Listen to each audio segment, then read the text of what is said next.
And now to the scare on a Southwest plane as it was landing in Oklahoma City. The jet dropped to just over 500 feet from the ground while it was still miles from the airport.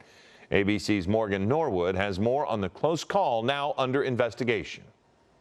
The FAA is investigating another concerning incident on a Southwest Airlines flight after a plane appeared to come dangerously close to the ground, just 525 feet. This Ring camera video showing the plane flying dangerously low over a neighborhood in Yukon, Oklahoma, at one point just 625 feet above the local high school. For some reason, they blew through an assigned altitude and continued and got very close to the ground. You can see the plane climbing back to the sky after appearing to fly over homes near Oklahoma City, that neighborhood 9 miles from the airport. The plane should have been several thousand feet in the air.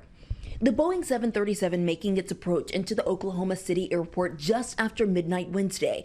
The drop triggering a low-altitude alarm to air traffic control, which contacted the cockpit. 4069, low altitude alert.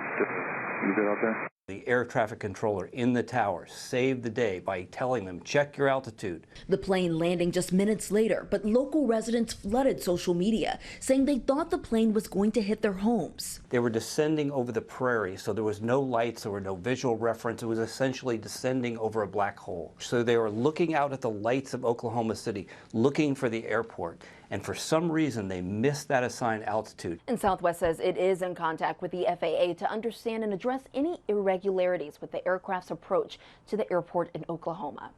Hello, I'm Mark Brown. Get more great ABC7 content by clicking the subscribe button for our YouTube channel. And download the ABC7 Los Angeles streaming app on Fire TV, Android TV, Apple TV, and Roku to watch on your TV.